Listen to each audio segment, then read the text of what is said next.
Welcome to a rather happy edition of Seagull Eagle, the podcast where two rivals meet, Brighton and Hove Albion and Crystal Palace, a rivalry forged in fire, yet named after a motorway. This week at Palace, we ended our three-match winless run with a convincing victory over in-form Brentford. And because we're through to the Carabao Cup quarter-finals, we've got fixtures coming out of our ears before Christmas. We'll discuss it all. And this week at Brighton, we put 3 past Leeds, and after 180 years and over 3,000 games, Albion record a clean sheet. Plus, we'll go over all the latest club news and preview the upcoming fixtures for Palace and Brighton. This is Seagull Eagle. Hello, Neil. Andy, how are you? I'm all right. You mentioned a happy podcast. Is this because Brighton won? Because I feel like I've been a little bit against the tide over the last few weeks. We've both had a little bit of a bad run, haven't we?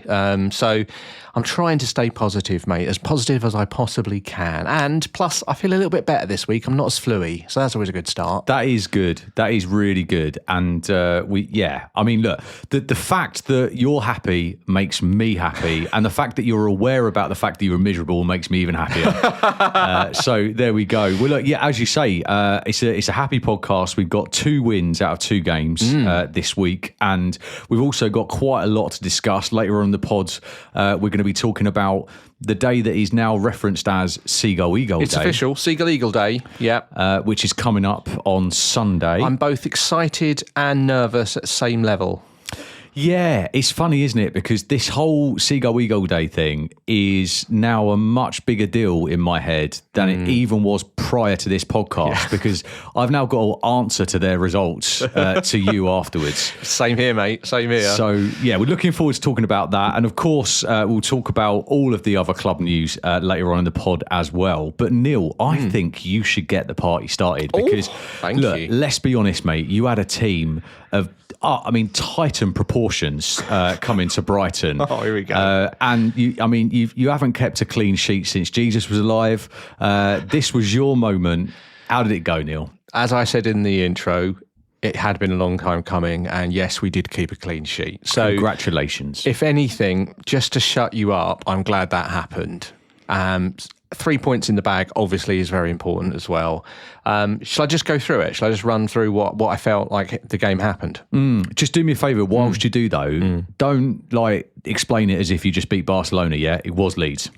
Do you know what, mate? Honestly, I'd love to pick it up, but you're absolutely right. Look, lineups first, okay? So obviously, Hursley didn't keep the same lineup. He never does. It's just not part of it. I think he thinks there's some sort of rule where he has to change at least one player every time. But to be fair to him, it was the same lineup that he started against Spurs at home. Okay. It was the same lineup bar one that we played at Man United. So I'm thinking that we're starting to see a settled side. Can I ask the big question, though? Yeah, go on. What was the formation?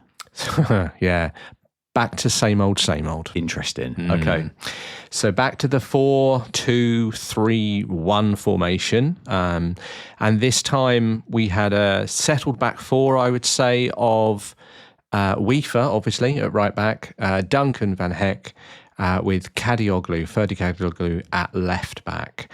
The defensive midfielders, Baleba with a Yari next to him, Rutter in the sort of the 10 role, Minte back on his favoured right-hand side, Diego Gomez getting another start, because last time he started there he got injured within about 5-10 minutes. He's actually given another go at left wing, with obviously Danny Welbeck up front. And it does start to feel like a settled side in the league, that one. I think you're starting to see, and I think it's fair to say the first 10 minutes, really, you started to feel like it was a settled side, because the play, the way we were passing, etc., started to look promising, at least anyway. And I think, I'm not going to sugarcoat it, Leeds were not good, right? So it was a relatively easy, straightforward match. At no point through the whole game, maybe maybe after we've scored our first goal, they tried for the next sort of 10, 15 minutes. But generally speaking, at no point did I really feel that Leeds were going to come back into it and worry us. But jokes aside, Neil, these are the games that you have been known to stumble across Now and that is a really slip good up. point. Yes. I.e. beat Man City one week and then, lose to a promoted club. So I think that we know there are no easy games, but also you can underestimate people, can't you? I totally agree, mate. And I was actually going to say that later, that, this is exactly the type of game that we normally don't get over the line. Yep. So the fact that we have won, the fact that we won 3-0 is a positive sign, and I'm clinging on to that. You do that. Thank you. So look, let me just cut through a few of the things that happened through the game, particularly obviously in the first half. As I said, we did start rightly. We had the first sort of 10 minutes or so, high press, trying to get the ball back, recycle it as much as possible. And the actual sort of first goal as such came from that concept of Leeds trying to play out, but actually us putting the pressure on in the corners, recycling the ball and getting it back through. And I think if you remember the last few weeks, I've talked about Yankuba Minte and how he's still got a lot of learning to do. He's a great player and he's having a good start to the season. But I sort of mentioned a few times how I don't feel like he's using Mats Wiefer enough. He seems to be using him as the decoy constantly on the right wing. He's cutting inside and Wiefer's making these runs and never getting used. Well, actually on Saturday, for the first time in a while, Minte did his cut in, but this time, I don't know if you saw it, was a lovely cheeky little lob over the back four where Wiefer was actually running past him onto the overlap. Yeah. And it was a wonderfully sort of caressed pass over the top. Caressed. And Wiefer got hold of it. And a trend really through the whole game. The first goal indicated what we were going to be doing, which is getting to the byline and putting it across as quickly as possible. And lo and behold, there was Danny Welbeck to tuck it in very nicely, very coolly, I would say. And we were 1-up. And if I'm honest, it was nothing less than we deserved. It was a good start. And at that point, you're sort of waiting to see what Leeds have in them. And they tried. They tried sort of for the next sort of 20 minutes maybe to give it a go. They got on the ball. And to be fair, they held the ball. They kept hold of the ball very well. And their formation, because they're like a 3-4-3, they've got this sort of like trying to get the width. There were times where we dropped back into our sort of 5 at the back, where Minte would sort of turn into this right wing back and Wiefer would tuck in. And we did really well. We didn't really give them any opportunity to create a really obvious chance, and I think that was really good to see. We didn't necessarily go all out attack though either. And I think the one thing I was going to point out about the first half, and I thought it was quite interesting, that we got to sort of maybe the last 10 minutes of the half and Albion are in possession and Leeds are sort of sitting back, very Crystal Palace style, waiting to see if they can possibly nick a little pass or intercept. They did it once and they go up the other end and we thankfully cut it out at the last minute and they don't get a chance. They don't get a shot on target or anything like that. So we win the ball back and we've got the ball again and we're pushing up. And the fans and the supporters in the stadium start getting really annoyed, and because Brighton are not pushing forward, they're not attacking wholeheartedly. I heard it on the highlights reel. It's really interesting, right? And I'm looking around, and it's stupid, I know, but I'm having an argument with 30,000 people, right? I'm standing there and I'm saying to people, why are we annoyed that we've got the ball, we're in complete control of the ball, we're 1-0 up, there's 4 minutes to go before half time, and we're not trying to over push it and over pressurise? I could probably answer that, Neil. Yeah. Because you can't keep a clean sheet, mate. And that the rest of the 29,500 people, or however many it was, know exactly what normally happens. And that's not me putting the foot in. No, I get it. It's that kind of that thought in your head that goes, do you know what? We're not comfortable until we're 3-0 up. But there's a really good example that happens. This pressure happens in the crowd and you can hear it. And Van Heck tries this pass that he shouldn't probably try, or he wouldn't normally if there wasn't people screaming at him. Yeah. They turn over the ball, they go down the other end and they create a chance. And I wouldn't say they almost score, it wasn't that close, but the point is they created a chance from us feeling like we have to over-engineer an opportunity. Yeah. And that's that really really difficult balance, I would say, between the situation that we're in now where, as you've just said, we've created these problems for ourselves where the crowd and everyone are worried that we're going to concede a goal. So therefore we have to go for a second. And it was just a really strange moment. Having said that, most of the players on the pitch didn't go with the crowd. They didn't listen to the crowd and they kept calm and they got to 1-0 at the end of the first half.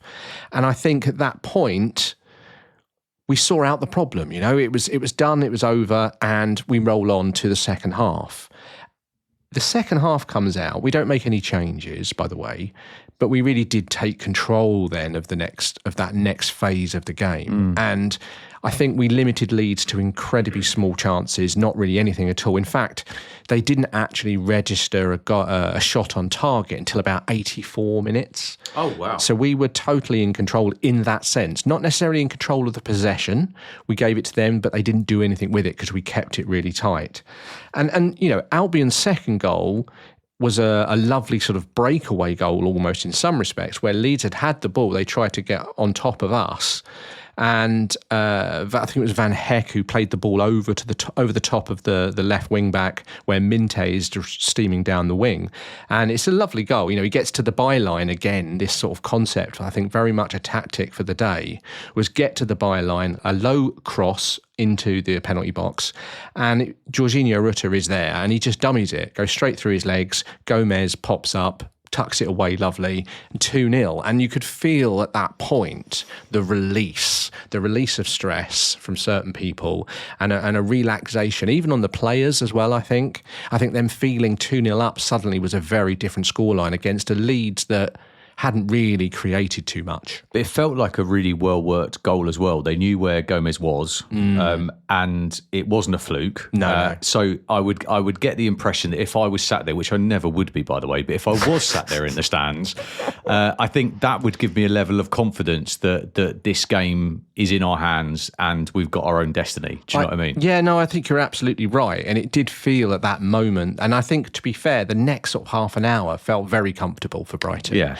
I mean, it was only a few minutes later the third goal turns up, and Albion working hard to sort of chase down Leeds again at the back. This is where their really sort of high press came into play a lot. Jorginho worked real hard on Saturday, and I think he had a point to prove against his old club, and I think he was doing it as quietly as possible, but also at the same time showing them that they shouldn't really be booing him, which I found really strange that they were booing him.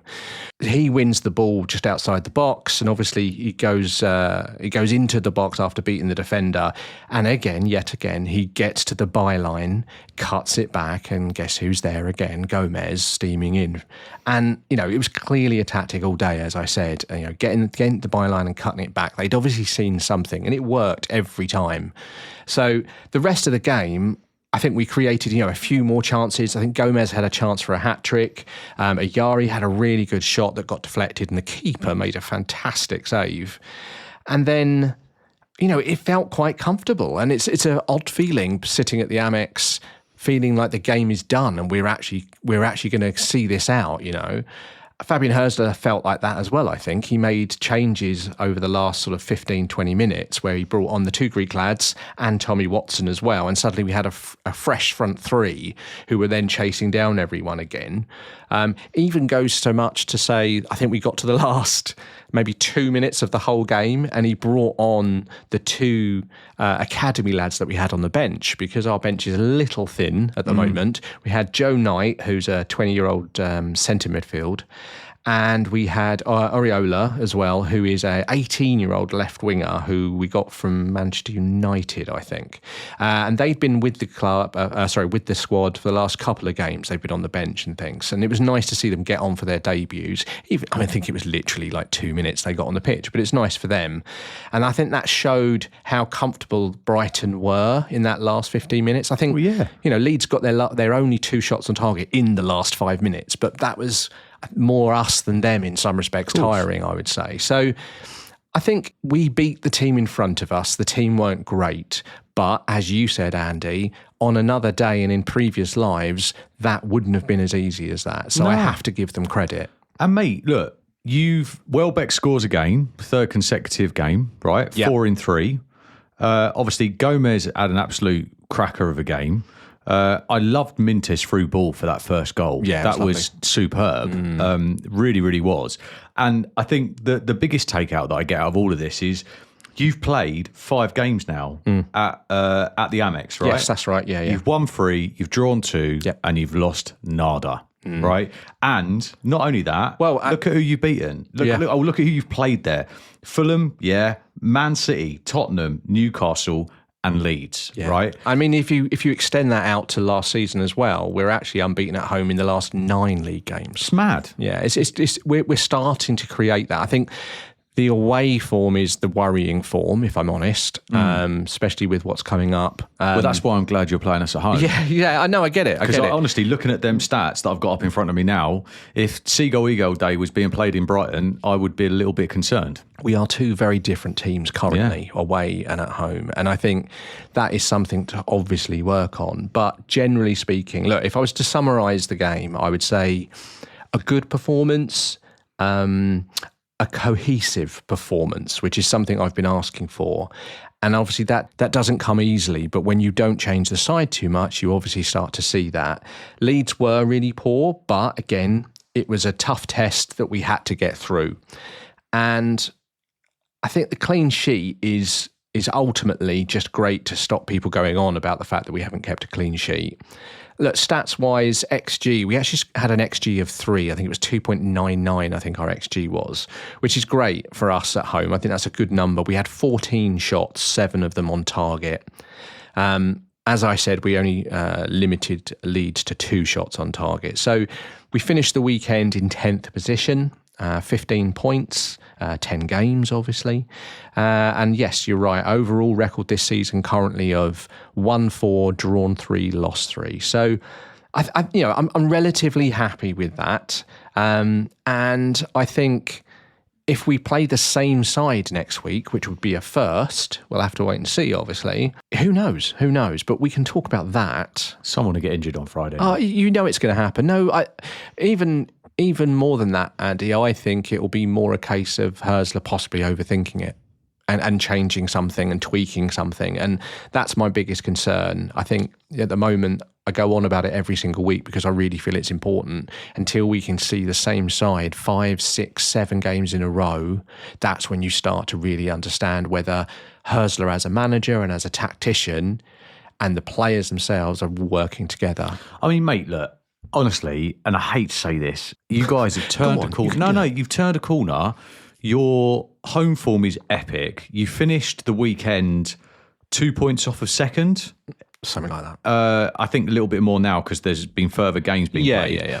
And you're up there with the pack. I think you're sat in 10th, I think. That's right. As it stands right now. Yeah. So you've beaten some really big teams. Yes, you've had a couple of stumbling blocks, but you've got your first clean sheet, which I think is a psychological thing. And I think going forward, if you have a look at your next 6 games, taking away your next game, which I think is going to be an interesting one, sure. And I'm not saying it's a prerequisite, I think it's going to be an interesting one. Yeah. You've got some decent winnable games coming up. They're not easy games, no easy game. No. But they're the type of teams you want to be playing as opposed to the ones right at the top. I agree. They're games where the other team will at least try. They'll come out and they'll have a go. So I know I totally agree with you. I think you're in a good position, Neil, honestly. And I think by the time we get to early December, I'd be very surprised if you're not in that kind of top 8 bit. And I think given the fact that Palace have got a million games to play in between that time, I'm a bit concerned that I think, let's see. Well, let's talk about Palace because I think that's enough talking about Brighton for now. It was a good win and we wait and see what happens next week. But before that, Crystal Palace played exactly the same time, 3:00 on Saturday, and they played Brentford. We all know what happened by now, so 2-0 to Crystal Palace. You've ruined it. Sorry. It's like going to watch Titanic, mate. I mean, come on. Sorry. Look, jokes aside, it was 2-0. And look, going into this game, Brentford have been a little bit of a bogey team for us, a little bit in the past. We've been known to play out lots of bore draws Right. with Brentford. Last season, that wasn't the case, and they actually got the double over us last season, believe it or not. And we've only won one match in the last 8 head-to-head, drawn 5, lost 2. Our last win, mate, came back in 2023. Wow. Okay. So Brentford, for us, turning up to Selhurst Park is not what I would class as an easy game. Okay. Plus the fact that they're on form and Brentford were unbeaten in 6, right? Also, what I was really intrigued about, and I'm sure a man of your football prowess would have been watching this game from an impartial point of view. Of course. To find out what was going to be happening in the battle of the long throws. Well, it was interesting, wasn't it? Because that, of all the clubs that we've been looking at this season, of all the clubs, that, I mean, the new fashion is the long throw, but Brentford have been doing it for the last 4 or 5 seasons, to be fair to them. Yep.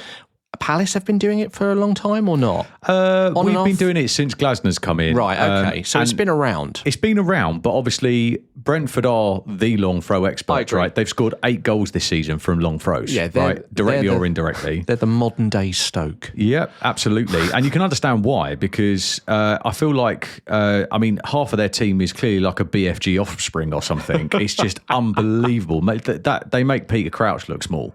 And obviously, the 2 sides that have put the most long throws into the opposition box this campaign are Brentford, 47, and Palace, 38. There you go. So it was going to be decided, I believed, prior to the game, on long throws. What I didn't see come in was that it was going to be decided on long throws, but Brentford scored a long throw, but in their own net. So we'll talk about that later. And obviously from a Palace perspective, we hadn't won in 3. We'd come off that big long run. We needed a response today, really. We needed to get a bit of I think we needed to see the status quo again. We needed to see that solid defence. It needed to kind of go back on track, ready for our major fixtures coming up, European football on Thursday, all the other bits and pieces. Okay. So 4 changes for Palace. 4? 4. Do they have 4 players to change? Well, let's be honest, we do, because we haven't actually got that many people injured, but obviously they were changed because of the cup game from Liverpool, right? Oh, I see what you mean. Okay. We've pretty much gone back to type, i.e. Mateta, Richards and Mitchell back in the squad. Lerma has come in. Walton's not injured, but ill at the moment. Oh, okay. He'll be back. We've been told under no uncertain terms he's back for Sunday. Don't hurry back. No, he is back. You get for better Sunday. soon, right? Don't listen to them if they want to rush you back. You take your time. Yeah, but Lerma was told by Glasner last week he wanted to play the Liverpool game and start the Liverpool game, and he was told no, you're playing the Brentford game. Right. So it was a tactical move from Glasner. And it would seem to be a tactical masterclass because this was the perfect game for him in terms of the way that he plays. Sure. And he was superb, mate. Yeah. He was genuinely superb, assisting both goals. Yes, I saw that. Yeah. And I think from a midfield masterclass of backwards and forwards, playing box to box in an unconventional way, i.e. pressing and kind of closing people down. He was just brilliant. He was really, really good. And you know when you're like, you see a change from a manager and you go, he meant to do that, and that player's playing for that reason, and that's been thought about, and I like that. Keith Andrews kept the same starting lineup that achieved the 3-2 win over Liverpool, and that was the Liverpool which had all the players in it, as opposed to the Liverpool we beat. That was a good quality win. So let's talk about the game quickly then. First half, probably key moments, right? Mm-hmm. We had quite a bright start. Pino tested Brentford early on. There was this kind of deflected shot and a free kick into the wall. So Pino kind of looked sharp and he looked like he was going to do some damage from the offset.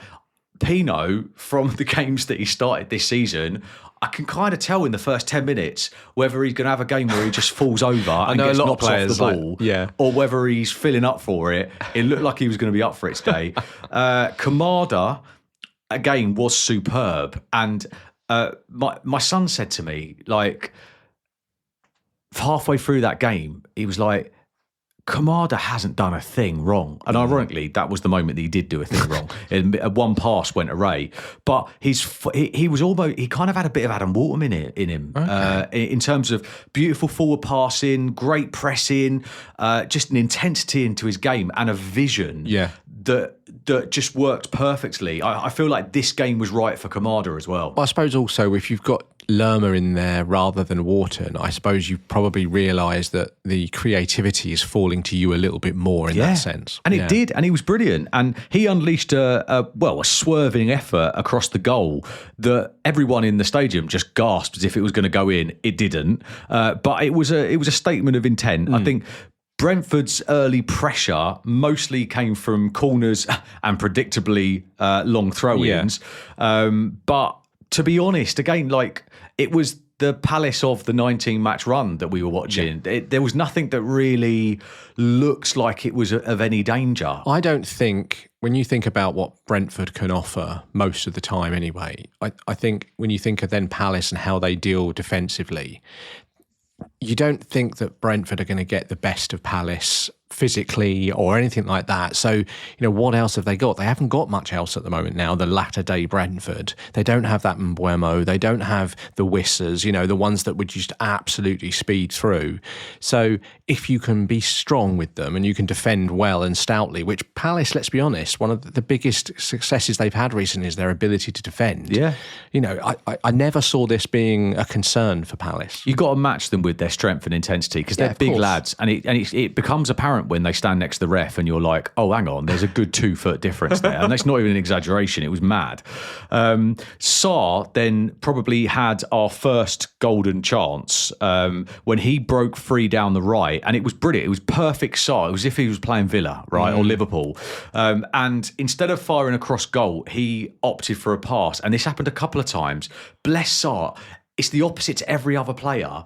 I feel like he needs to be more selfish. He'd double the amount of goals sometimes. Felt like he sort of second-guessed himself right at the last minute. I thought he was going to shoot, and then he sort of waited and then tried to put it across, didn't he? And we are known for that, right? But this is what I'm saying about the chances that we create in the opposition box. The STEM stats are insane because sometimes we just need to shoot. And I think... that was Brentford's first real scare. Obviously, it was Sarr's wrong call, but also you can't, you really can't criticise Sarr for that. It was it was what it was. Then on 30 minutes came the goal. Gay got fouled just inside the Brentford half, and he spent a lot of time inside the Brentford half. Again, another brilliant game from him. And Pino, did you see Pino's looping free kick? It was inch perfect, absolutely lovely to watch. All the way over to the far side, Lerma jumped high, well above the defence, which again, Lerma's not your tallest of people. No. He out-jumped everybody, got the ball all the way back across, and Mateta was there to do kind of this wonderful backwards header, which completely just took the keeper by surprise. And he meant to do it. It was a fantastic finish. It was a proper old school centre forward. It was Alan Shearer. Finish. Yeah, it really was. It was a great head. Yeah, and it was his 8th goal of the season, 4 in 2 games, and it felt like they were the type of goals that we've been scoring on that run, right? So Selhurst Park was like, okay, we're back. Glasner was geeing up the crowd after the first goal. It felt kind of, there was just a really good atmosphere. And even in the OAP stand where I sit, with all the old men who are normally quite reserved, clapping every other clap as opposed to all of them, and only standing up when there's a clear-cut chance, there's etiquette, right? Yeah. It felt like them rules kind of went aside a little bit, and there was a momentum behind the team, which was just lovely. Sarr then straight away after that, the intensity of the stadium went up. He then had another wonderful chance just after that, and he volleyed it just wide, right? And honestly, I haven't seen a team look on the ropes so much this season as Brentford were at this point. There was I don't know how to describe it. There was a nervousness on their passing. We were pressing them high. I mean, when you've got your central defenders pressing the opposition in their own box, you've got to wonder what's going on, right? It's an insane way of playing, and obviously we were risking a lot, right? But we were really confident in our system and the covering of where everyone was. But mate, Brentford couldn't breathe without them being outplayed. Now I don't know whether you saw, I'm not quite sure what minute this was, but there was a Brentford player, and you had two Palace players on this Brentford player in the corner flag. And the intensity of it was a clip that they were sharing on the social media from Palace. Right. And then they got the ball back on it, and they made him look stupid. But it's just that kind of summed it all up for me was, you ain't getting that ball, and if you got it, we're getting it back. Yeah, I mean, the amount of hard work that team has to go through in that formation to do what they do is fantastic. And it's the celebration, like when we get the ball back and it goes out of play or whatever it would be. And, like the defender high-fives the keeper when he makes a good save. Sure. That's what the outfield players were doing to each other when they get the ball back and when they've done something good. So it just shows you their want to succeed is just there. Anyway, half-time, 1-0. Let's go into the second half then. Look, we talked about this. Much of the pre-match chatter was about the long throws. As I said, it felt inevitable that one of them would lead to a goal. Thankfully, it was Palace who struck first. Just 6 minutes after the start, Lerma launched a trademark throw, causing absolute chaos. And Brentford skipper, I think it's Collins, Nathan Collins. He misjudged his header completely, scoring a wonderful headed goal into the bottom corner. It was lovely to watch, and it was one of them own goals that could have quite easily been wearing a Palace shirt, right? It was just if he'd have meant to have done it, it would have been perfect. I mean, you said it right at the outset of the whole pod. I mean, it just feels like a goal that Brentford should have scored, doesn't it? You know, it's just one of those goals that you just think that's exactly the kind of trouble they're expected to put in the opposition penalty box. Yeah. And what do you do after scoring an own goal of such proportions, Neil? You turn around and watch the replay on the LED screen and cringe. Yeah. That's the downside of having those big screens. Mate, Isn't it? and it was brilliant to watch. It was so funny. It really, really was. And then, as I said, just like it was at the end of the first half, even more so now, it truthfully, and you know this because obviously I've done a lot of match reviews and I've been like, nail biting, a bit unconvincing, whatever. In this case, it just felt like we were in total control. So much confidence, stringing pass after pass after pass together, giving them the ball back, and then just like with intensity, they don't know what to do with it. All they could do was just pass it back. There was that beautiful moment where Mateta ended up in our own half, he got the ball back off of the player in the centre circle, and ended up running it all the way to our corner flag because he was being pressed, and he was like, "You ain't having it back." And he just worked it all the way back to the corner flag, and then we got a goal kick out of it. And it just showed you the confidence, which was like, do you know what? Do what you want, guys, but you ain't getting through. It was lovely. And then, of course, straight after that Brentford goal, where obviously Collins scored the own goal, he, as if scoring an own goal wasn't enough, he then gave Sarr the ball. Oh, God. He gave Sarr the ball, who went one-on-one with the keeper. Sarr beat the keeper beautifully, like a typical Sarr goal, through on goal. And you would have put your house on the fact that was going in, and it clipped the post. It was just like funny to watch the whole crowd because you saw what was happening and it was like, this is so obvious now what's going to happen. It gets past the goalkeeper and you can just see everyone jumping up. And the fact that it hit the post, I mean, it was funny, but at the same time, I just couldn't believe he'd missed it. But then also it hit the post and went nowhere near the other two attackers. I mean, it was one of them ones where you're like, and obviously if we were losing at that point, you'd go, that would be very different. Yeah. But anyway, look, Brentford were hanging on by a thread. Truthfully, here's an honest bit of review and feedback from the game. You know, when you feel like you're not getting the calls from the ref, I've really felt for Brentford. I really felt for Brentford. And I'm not saying that they got an injustice, but I did very much feel that every time the ref blew that whistle, it went our way. And again, it probably went the right way, but you would be really frustrated. And I think that's how this game went for Brentford. They couldn't get a crack in the game. They couldn't get a foothold in the game. They couldn't do anything with the ball. And every decision was going against them. Anyway, look, Brentford's best chance was Reece Nelson, who nearly came to Palace, funny enough, over the summer. And he came on, I think he was their fourth substitution. They were trying everything at this point. He curled one towards the far corner, but Henderson, whilst making a good save, actually, it still made it look very easy. It was one of the ones where he was almost taking the mick, right? It was like, it was a good save, but got up very comfortably and went, oh, mate, no worries. And that was really their only, they did actually register 2 shots on target in the official stats. Yes. That was their only actual shot. I know what you mean. On Yeah, target. yeah. The rest of them, the other one was a catch from Henderson. The stats, I was looking through the stats earlier and sort of trying to work out the tail of the game in that sense when you look at it. And what surprised me, and I looked at the highlights and I thought the same thing even watching the highlights, was that so Brentford ended up, I think, with 65% possession. I know, I can't understand that. Yeah. Well, this is my point. Can't understand it. You would have expected Brentford, knowing what Palace were going to do. We all know what Palace are going to do. You know, of all the teams, I would have expected Brentford to just sit and not actually have the ball and just give it away almost and just wait to see what happens.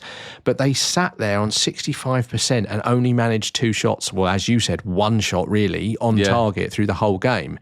That's a poor day out, isn't it? Well, I think a lot of their possession, though, you got to remember the possession stats make you think that it's your go-to thought on possession is, you know, attacking play and all of that. Their possession stats were us chasing them into a corner somewhere, or being, just letting them have it in near their area and just not waiting until they get over the halfway line, and them trying to find a way through and not having it. It didn't. This is the thing, because when I looked at it yesterday, and I was like, "Is that right?" And I actually went on 3 different independent websites to double check that, because I just couldn't. That wasn't the game that I watched, mate. Same with the kind of balls in the opposition box, all that. I don't think the stats really told the story. It's a little bit like, like the other week when I said, we won the game and I walked out there and I felt like I'd been through hell and back. Yeah. I didn't really enjoy it, but I should have. And everyone came out and went, that was the game of the season, And I was like, this one, I'm like, I was calm, I was at ease, I knew we were going to win it. I loved watching us pass the ball round. We did some beautiful passing patterns, all the things. There was an old guy that sat behind me who's clearly 107, and he said to his mate, who's about 120, he was like, I've been waiting to see them play like this for my whole life. And that's exactly what, I mean, don't get me wrong, we weren't playing like Barcelona. It was still that system, but it looked good, Neil. Yeah, and you've got to a place where you have a settled side, everyone understands the tactics, everyone's working for each other, there's a level of camaraderie now as well. You've won a trophy, for God's sake, which means so much to all those players that they know they've been through it and they've come out the other side. So, and don't forget, even though we've been through, there's this kind of, people forget that we had that lovely run, but then obviously it was like, you haven't won a game in 3. Yeah. But don't forget, very similar to you, right? We've won 6 and drawn 5 at home. That's 11 games unbeaten at home. So for me as a Palace season ticket holder, what is it, February, I think was the last time we walked out there without a point. Yeah. So it's still a little bit too good to be true, even though we've had that little dip away from home. So there we go. Look, we're still, I think we're 1 point ahead of you now, and still are, because we both won. And I think we finished 1 or 2 points away from second, and I think since Man City played and all that, it's a bit changed, isn't it? Yeah, I mean, ultimately, when you look at the league positions now, it's so close across the whole thing. I as I said to you, over every week, really, what I'm looking at is that 5th, 6th place. That's where I'm sort of aiming for the target for the season. And if you look at 6th, well, actually, they're both the same. 5th and 6th are Spurs and Chelsea. They've both played 10. They've got 17 points.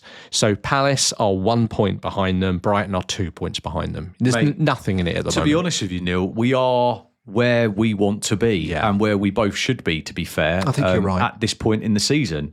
My only fear is that with all these fixtures coming up, can we maintain that position as Palace?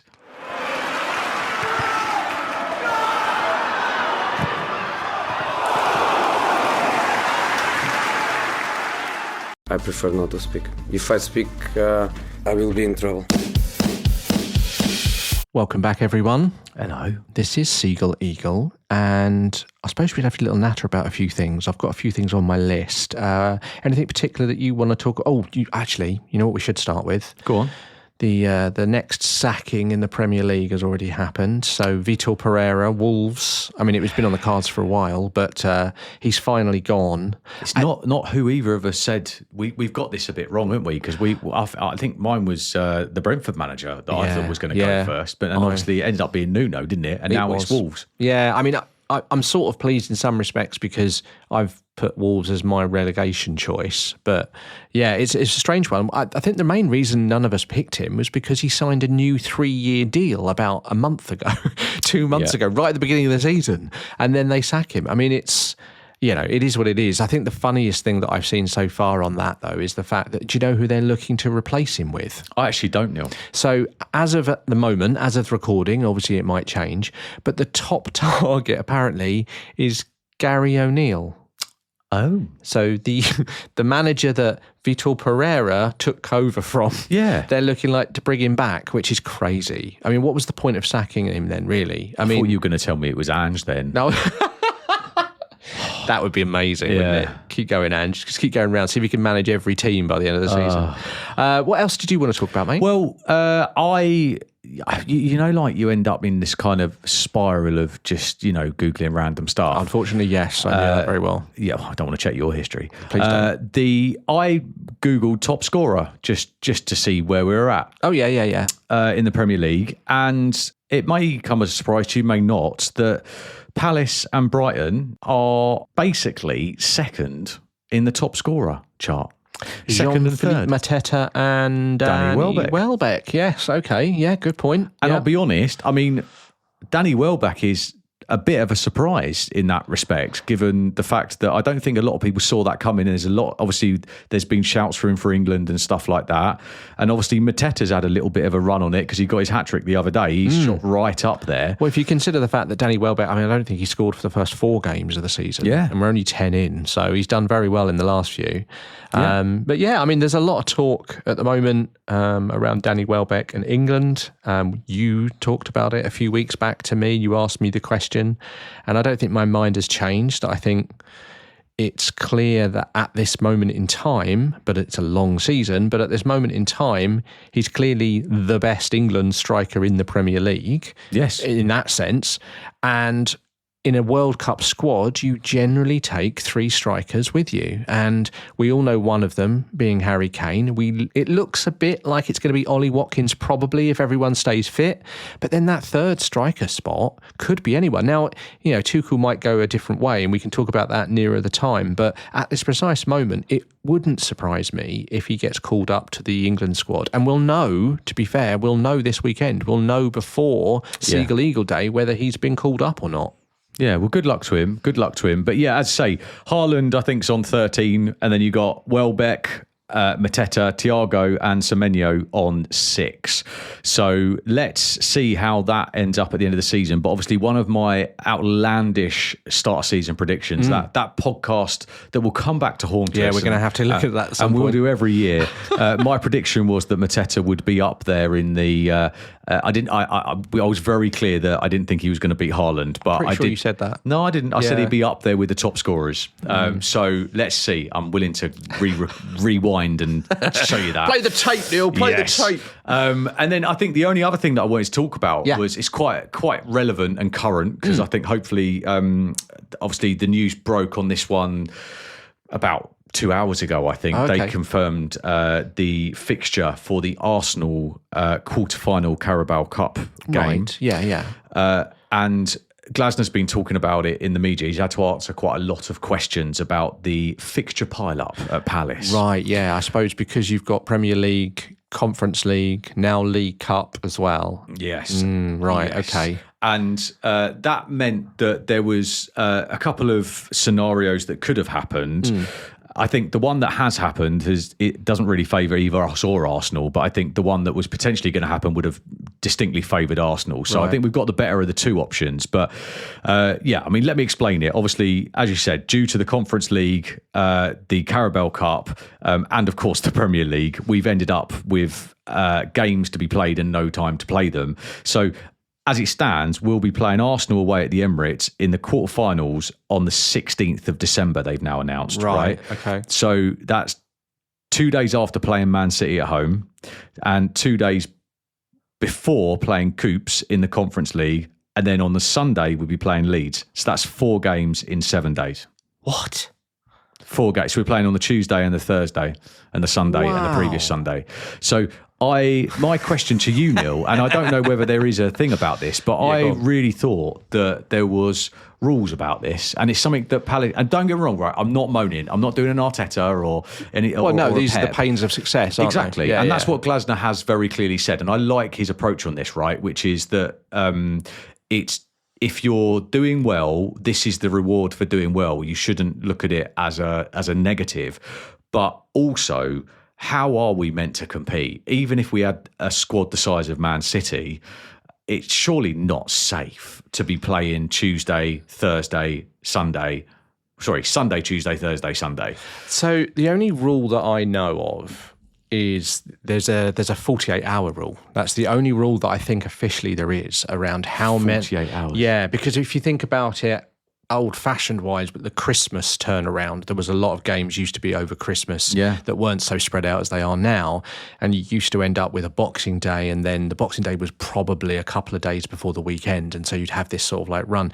And I think the only rule there is that they can't be 48 hours between, or there has to be at least 48 hours between them. So hence why you've got these fixtures twice in the middle of a week, and then on the weekends either side as well. And but that is tough. That's a real tough situation to be stuck in. It's unfair. Is actually, I think, the facts of the matter there. The problem you've got is what's the alternative, and the only alternative you probably have is to take one of the Premier League games. That's the obvious answer. Out and leave it until later on in the season at some point. So who are those 2 Premier League games that you've got to play? Do you know? So we got Man City at home. See, that's the and one we got problem. Leeds away. Okay, so the Leeds one is the one, because you would think Man City would really not want to move their fixtures around either, because they've theoretically got a similar problem to you. Yeah.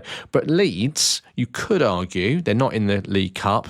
You don't know how long they're going to be in the FA Cup. They've not got Europe. So, and I reckon they'd love not playing us right now. Interesting. So this is the bit that is really my question, the reason for bringing it up, which is that why are we in a world that, one, no one thought about this or saw it coming? Bearing in mind, it's not like we've done a replay of what happened last year. Funny enough, to the same team, right? We got the same point in the Carabao Cup last year. Yeah. They knew we were in the. Well, did they know we were in the Conference League? They probably didn't. It would have been Nottingham Forest's problem if that had all played out. But this was always going to be a problem if the Conference League team ended up in the quarterfinal of the Carabao Cup, and the people that were sat in a room at the start of the season thought, well, let's hope it don't happen. But I still don't understand why at that stage Crystal Palace can't go to the Premier League and go, hang on a minute, can we move our fixture? Because I'll tell you something, if there was a waterlogged pitch or anything else, they'd move it. Well, we'll see You'd have what to happens. reschedule. I mean, there have been a few dodgy decisions made here and there late in the day, maybe through illness or sickness and all other things as well. So there are other avenues that maybe Palace can take. But I mean, get the hose on that pitch. Yeah, I mean, get it cooled off. The problem is, mate, like you said, ultimately this is the spoils of success. This is the issue, and I hate to say it. Well, no, I don't. I'm actually going to enjoy saying it. It's the fact that you've got such a small squad is going to be a problem. And again, you're paying the price for not doing enough business in the summer and not having enough players, because actually Arsenal are in the same scenario, Man City, the players that are playing in the Champions League, all that sort of stuff. That's why they've got such big squads. Oh, look at Liverpool. I mean, that's really paid off for them. But no, mate, you've got a good point, and you know that I wasn't particularly pleased about. Like, I think we need strength in depth. But the only positive out of all of this, right? If you look at it, you got Man City at home, right? You got Coops at home, and then the only real kind of. You got Arsenal away, but to start all this off, by the way, so that's still London. That's right. So you got Arsenal away in London. You got Man City and Coops at home, and then the biggest travelling is Leeds away at the end. But of it's right at the end, like you said, and then it's Christmas. Yeah. So I guess it could be a lot worse. We could be travelling out to Dynamo Kiev. We could be, So I guess the geography of it kind of isn't the worst. They're not travelling for hours and hours and hours. Let's see. All I hope and pray is that we go into that run with a decent amount of players. Yeah, I agree. I hope you do, because I think you need a fair run at it, and I think it's a bit unfair otherwise. But when's the FA Cup come into the play? January. Crikey. Can you imagine if Palace have an FA Cup run as well? Yeah. Yeah, I'm really praying not. I'm trying to think if there's anything else I wanted to... Oh, do you know what? Actually, there is one other thing. Not that we usually plug other podcasts on this podcast, but... Have you started a cooking pod? No. Oh. Not yet. Not Okay. yet. It's on my list. All right. Anyone listening to BBC Radio Albion Unlimited podcast, so the Albion fans, obviously, on BBC Sounds with Johnny Cantor and Warren Aspinall. If you listen to that podcast this coming week, ahead of the game on the weekend, you may hear some voices that you know. Shall we just leave it like that? I'm never going to live this down. I'm going to get eggs thrown at my house. Yeah, so the boys from Seagull Eagle will be on the Albion Unlimited podcast too, so get a listen to that and our BBC debut, mate. Just to clarify, I'm going on to talk about Palace fans. Don't start giving me grief. We'll see if we can cut that out. That'd be great. Just talk about Albion and then just have Andy coming along going, yeah, I think they're great, and just cut it straight to Albion. That'd be great, wouldn't it? Anyway, thank you for those of you that do have a listen. We really, really welcome the support. So I suppose, Andy, we should talk about the games coming up. Now, Well, yeah, because I'm really excited to talk about Seagull Eagle Day, but unfortunately we can't talk about that yet. We've got to talk about something else. Well, we've got another game, yeah. I'm off to Selhurst Park for our second home European game. Hopefully going to be more successful than our first. I think it probably will be, Really? is the truth. Thursday the 6th, very excited, 8 o'clock. We are playing AZ Alkmaar. Truthfully, I thought this was a Turkish team. I'm not going to lie. Oh, really? It just, maybe I'm wrong. It sounds a bit Turkish, doesn't it? When I did a bit of research, I realised it is in fact far from being a Turkish team. Geographically, it's a Dutch team. They are a Dutch team with lots of history, especially in lots. European football. So they are they're a good footballing side, and I know they had a good season last season, obviously because they got into European football. Where did they finish in the league? Yeah, they finished 5th, and I think Right. they're flying high in this year as well. They're on good form in the league. Okay. And they also reached the Dutch Cup final, losing Yes. to penalties to the Go-Ahead Eagles Yes. after a 1-1 draw. They're regulars in the UEFA Cup during the mid-2000s, obviously facing sides back in them days like Middlesbrough, Newcastle and Everton. Middlesbrough, I forgot they got into Europe. Yeah.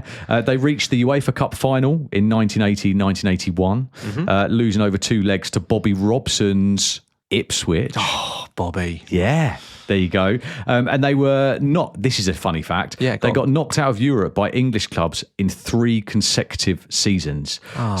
You've got West Ham in 2022, 2023, The cup that West Ham won. Villa, and then, of course, Tottenham. And Tottenham obviously knocked them out of the Europa League phase in the round of 16 Right. last year. Yes, I remember that. Yeah. So they're managed by Martin Martins. Whoever named him had a good sense of humour. Yeah, it's almost as good as Neville. It is indeed. Yeah. Obviously, he was a former player for them.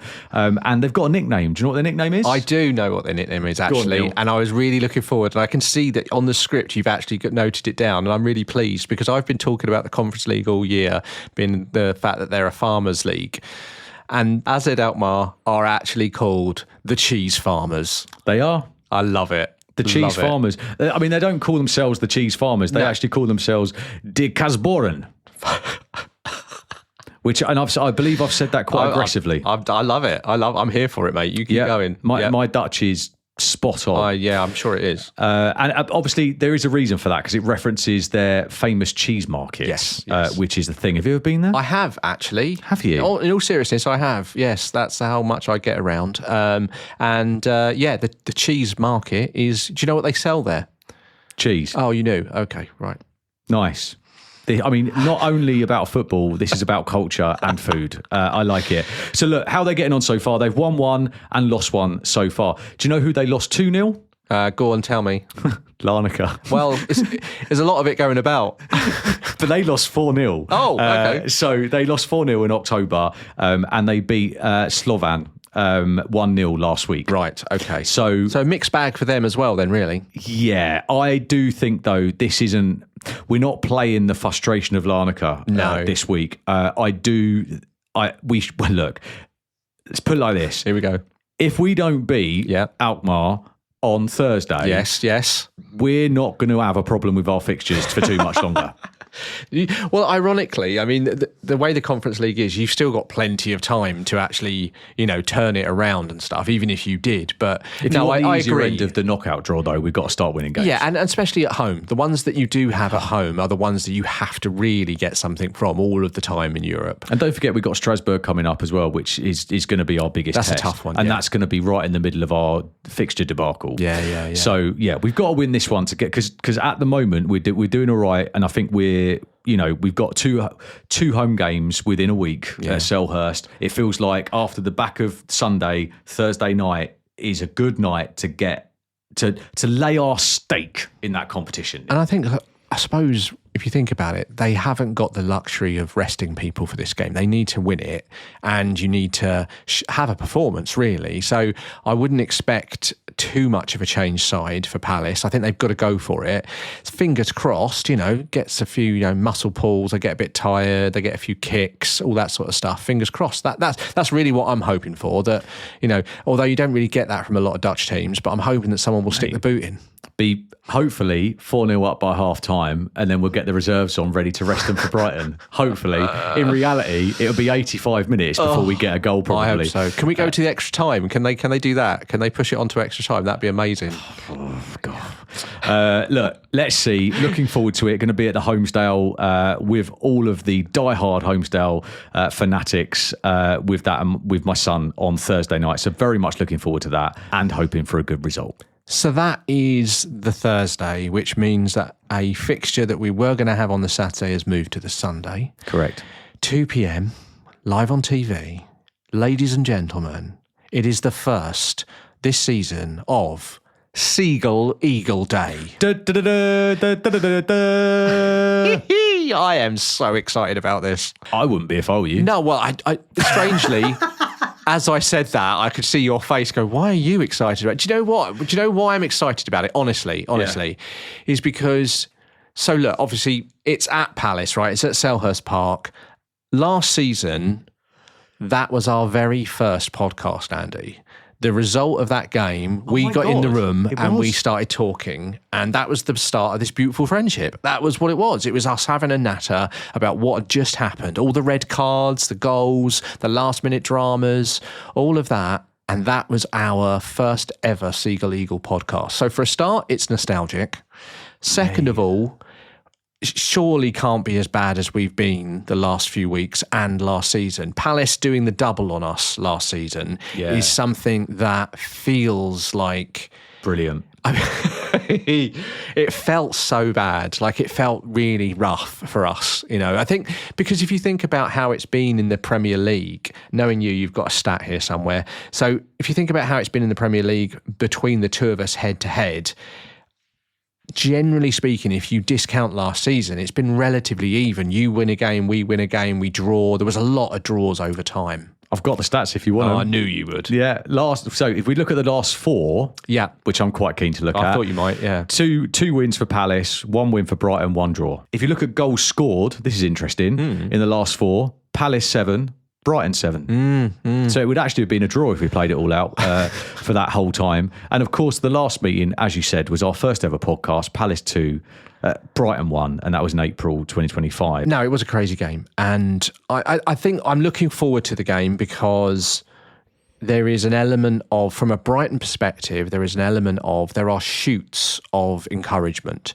Now, I don't think, well, I suppose what I'm mostly concerned about, if I'm trying to be positive on one hand, on the other side, the thing that I'm most concerned about is I feel like this game has come slightly early for Albion, just a few games early. I think if we'd maintained any sort of consistency over the last few games, I'd feel better about it. But because I just don't know what I'm going to get every week, that I am concerned. Having said that, if the team turn up, if we play the way we normally play, I think this could be a fun game.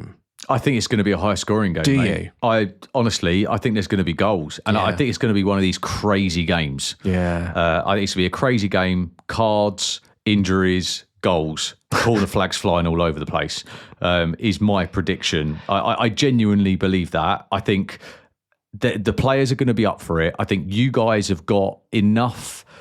I think you've got the players like Minter who can kind of break through and create some havoc. And I think it's going to be a physical game at the back for both. Yeah. I just think I think it's going to be really exciting, mate. Honestly, and if I'm going to put my prediction on it, I'm going 4-2 Palace. Wow. Honestly, I'm going 4-2 Palace. Okay. And I'm going Sarr and Mateta both scoring a brace. Oh, look at this. He's all over it. He's Honestly. so... Right, okay. And I mean... I really think that is... look at when you got one win in 5 away this season. Yeah, and that's the concern. We said it right at the beginning. If it was at home, if it was at Amex, I would feel a lot more confident about this game. I think it would be great.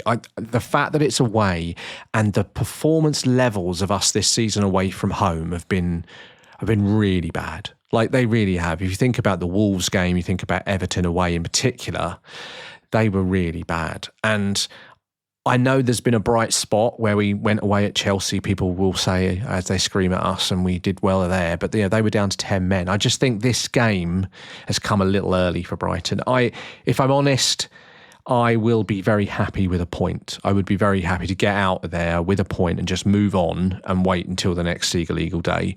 But I think you're right about your point, the number of goals. I think there will be goals. I don't see either team keeping a clean sheet. I think we will absolutely see goals. And, oh God, predict. How am I going to predict a Brighton side?